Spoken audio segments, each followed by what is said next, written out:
युद्ध कांड के अब 57वें सर्ग पर हम चलते हैं। प्रहस्त का रावण की आज्ञा से विशाल सेना सहित युद्ध के लिए प्रस्थान। अकंपन के वध का समाचार पाकर राक्षस राज रावण को बड़ा क्रोध हुआ। उसके मुख पर कुछ दीनता सी छा गई और वह मंत्रियों की ओर देखने लगा। पहले तो 2 घड़ी तक वह कुछ सोचता रहा, फिर उसने मंत्रियों के साथ विचार किया। उसके बाद दिन के पूर्व भाग में राक्षस राज रावण स्वयं लंका के सब मोर्चों का निरीक्षण करने के लिए गया। राक्षस गणों से सुरक्षित और बहुत सी छावनियों से घिरी हुई ध्वजा पताकाओं से सुशोभित उस नगरी को राजा रावण ने अच्छी तरह देखा। लंकापुरी चारों ओर से शत्रुओं द्वारा घेर ली गई थी। यह देखकर राक्षस राज रावण ने अपने हितैषी युद्ध कला कोविद प्रहस्त से यह समयोचित बात कही। युद्ध विशारद वीर, नगर के अत्यंत निकट शत्रुओं की सेना छावनी डाले पड़ी है, इसलिए सारा नगर सहसा व्यथित हो उठा है। अब मैं दूसरे किसी के युद्ध करने से इसका छुटकारा होता नहीं देखता। अब तो इस तरह के युद्ध का भार मैं, कुंभकर्ण, मेरे सेनापति तुम, बेटा इंद्रजीत अथवा निकुंभ ही उठा सकते हैं। अब तुम शीघ्र ही सेना लेकर विजय के लिए प्रस्थान करो और जहां ये सब वानर जुटे हुए हैं वहां जाओ। तुम्हारे निकलते ही सारी वानर सेना तुरंत विचलित हो उठेगी और गरजते हुए राक्षस शिरोमणियों का सिंहनाद सुनकर भाग खड़ा होगी। वानर लोग बड़े चंचल, ढीठ और डरपोक होते हैं। जैसे हाथी सिंह की गर्जना नहीं सह सकते, उसी प्रकार वे वानर तुम्हारा सिंहनाद नहीं सह सकेंगे। प्रहस्त, जब वानर सेना भाग जाएगी तब कोई सहारा न रहने के कारण लक्ष्मण सहित श्री राम विवश होकर तुम्हारे अधीन हो जाएंगे। युद्ध में मृत्यु संदिग्ध होती है, हो भी सकती है और न भी हो, किंतु ऐसी मृत्यु ही श्रेष्ठ है जीवन को बिना संशय में डाले। जो मृत्यु होती है वह श्रेष्ठ नहीं होती। इसके अनुकूल या प्रतिकूल जो कुछ तुम हमारे लिए हितकर समझते हो उसे बताओ।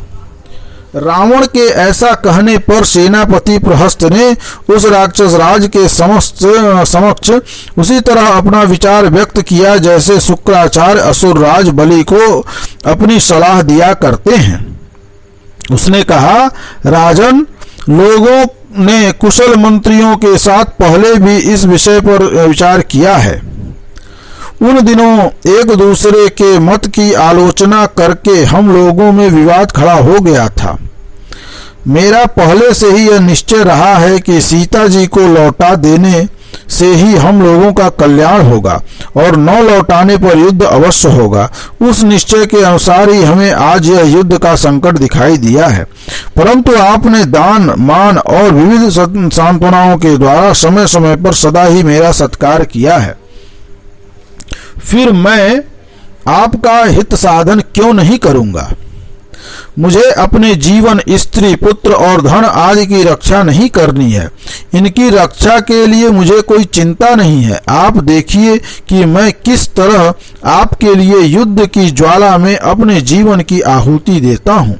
अपने स्वामी रावण से ऐसा कहकर प्रधान सेनापति प्रहस्त ने अपने सामने खड़े हुए सेनाध्यक्षों से इस प्रकार कहा, तुम लोग शीघ्र ही मेरे पास राक्षसों की विशाल सेना ले आओ। आज मांसाहारी पक्षी सम्रांगण में मेरे बाणों के वेग से मारे गए वानरों के मांस खाकर तृप्त हो जाएं। प्रहस्त की यह बात सुनकर महाबली सेनाध्यक्षों ने रावण के उस महल के पास विशाल सेना को युद्ध के लिए तैयार किया। 2 ही घड़ी में नाना प्रकार के अस्त्र शस्त्र लिए हाथी जैसे भयानक राक्षस वीरों से लंकापुरी भर गई। कितने ही राक्षस घी की आहुति देकर अग्निदेव को तृप्त करने लगे और ब्राह्मणों को नमस्कार करके आशीर्वाद लेने लगे। उस समय घी की गंध लेकर सुगंधित वायु सब ओर बहने लगी। राक्षसों ने मंत्रों द्वारा विमंत्रित नाना प्रकार की मालाएं ग्रहण की और हर्ष एवं उत्साह से युक्त हो युद्धोपयोगी वेशभूषा धारण की। धनुष और कवच धारण किए राक्षस वेग से उछलकर आगे बढ़े और राजा रावण का दर्शन करते हुए प्रहस्त के चारों ओर से घेर कर खड़े हो गए। तदंतर राजा की आज्ञा ले भयंकर भेरी बजवाकर कवच आदि धारण करके युद्ध के लिए उद्यत हुआ। प्रहस्त अस्त्र शस्त्रों से सुसज्जित रथ पर आरूढ़ हुआ। प्रहस्त के उस रथ में बड़े वेगशाली घोड़े जुते हुए थे। उसका सारथी भी अपने कार्य में कुशल था। वह रथ पूर्णतः सारथी के नियंत्रण में था। उसके चलने पर महान मेघों की गर्जना के समान घर घर ध्वनि होती थी और वह रथ साक्षात चंद्रमा और सूर्य के समान प्रकाशमान था। सर्पकार या सर्प चिन्हित ध्वज के कारण वह दुर्धर्ष प्रतीत होता था। उस रथ की रक्षा के लिए जो कवच था वह बहुत ही सुंदर दिखाई देता था। उसके सारे अंग सुंदर थे और उसमें अच्छी अच्छी सामग्रियां रखी गई थी। उस रथ में सोने की जाली लगी थी। वह अपने कांति से हंसता सा प्रतीत होता था। उस रथ पर बैठकर रावण की आज्ञा शिरोधार्य करके विशाल सेना से घिरा हुआ प्रहस्त तुरंत लंका से बाहर निकला। उसके निकलते ही मेघ की गंभीर गर्जना के समान धौंसा बजने लगा। अन्य रणवाद्यों का निनाद भी पृथ्वी को परिपूर्ण करता सा प्रतीत होने लगा। सेनापति के प्रस्थान काल में शंखों की ध्वनि भी सुनाई देने लगी। प्रहस्त के आगे चलने वाले भयानक रूपधारी विशालकाय राक्षस भयंकर स्वर से गर्जना करते हुए आगे बढ़े। नरांतक कुंभहतु महानद और समुन्नत ये प्रहस्त के 4 सचिव उसे चारों ओर से घेर कर निकले। प्रहस्त की वह विशाल सेना हाथियों के समूह सी अत्यंत भयंकर जान पड़ती थी। उसकी व्यूह रचना हो चुकी थी। वह व्यूहबद्ध सेना के साथ ही प्रहस्त लंका के पूर्व द्वार से निकला। समुद्र के समय उस अपार सेना के साथ जब प्रहस्त बाहर निकला उस समय वह क्रोध से भरे हुए प्रलय काल के संहारकारी यमराज के समान जान पड़ता था। उसके प्रस्थान करते समय जो भेरी आदि बाजों और गरजते हुए राक्षसों का गंभीर घोष हुआ, उससे भयभीत हो लंका के सब प्राणी विकृत स्वर में चित्कार करने लगे। उस समय बिना बादल के आकाश में उड़कर रक्त का मांस भोजन करने वाले पक्षी मंडल बनाकर प्रहस्त के रथ के दक्षिणावर्त परिक्रमा करने लगे। भयानक गिदड़ियां मुंह से आग की ज्वाला उगलती हुई अशुभ सूचक बोली बोलने लगी। आकाश से उत्कापात होने लगा और प्रचंड वायु चलने लगी। ग्रह रोष पूर्वक आपस में युद्ध करने लगे, जिससे उनका प्रकाश मंद पड़ गया तथा मेघ उस राक्षस के रथ के ऊपर गधे की सी आवाज से में गर्जना करने लगे। रक्त बरसने लगे और आगे चलने वाले सैनिकों को खींचने लगे। उसके ध्वज के ऊपर गिद्ध दक्षिण की ओर मुख करके आ बैठा। उसने दोनों ओर अपनी अशुभ बोली बोलकर उस राक्षस की सारी शोभा संपत्ति हर ली। संग्राम भूमि में प्रवेश करते समय घोड़े को काबू में रखने वाले उसके सारथी के हाथ से कई बार चाबुक गिर पड़ी।